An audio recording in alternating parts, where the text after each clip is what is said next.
Un peu d'actu par-ci, quelques rendez-vous par-là, voici en bref des nouvelles de votre ville.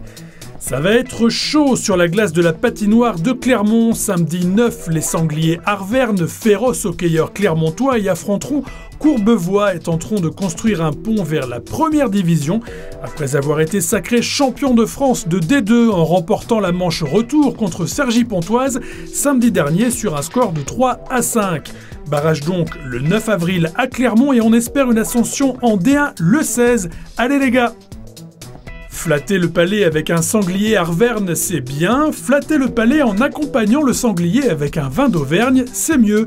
Mais avec ce vieux fantôme du phylloxéra, il reste difficile pour nombre d'entre nous de bien connaître nos vins. Alors, le syndicat AOC Côte d'Auvergne organise un concours départemental des vins lundi 18 avril dès 10h dans les salons de l'Hôtel de Ville.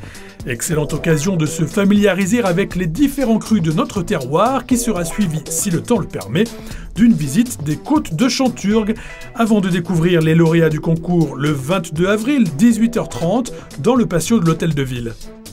Et en Auvergne, le saviez-vous, on produit également d'excellents contes pour enfants. La maison d'édition clermontoise La Poule qui pond en est un exemple remarquable et elle expose ses illustrateurs depuis le 4 avril et jusqu'au 30 au centre Camille Claudel. Formidable opportunité d'en découvrir la diversité de thèmes et de publics puisque La Poule qui pond édite notamment des albums adaptés aux malvoyants et aux enfants dyslexiques. C'est une maison d'édition, donc une maison d'édition pour moi c'est une boîte à outils, c'est un couteau suisse. On peut faire plein de choses tant que c'est de l'édition. De l'édition d'albums, on peut aussi imaginer de l'édition d'objets, on peut imaginer de l'édition de journaux, d'actualités.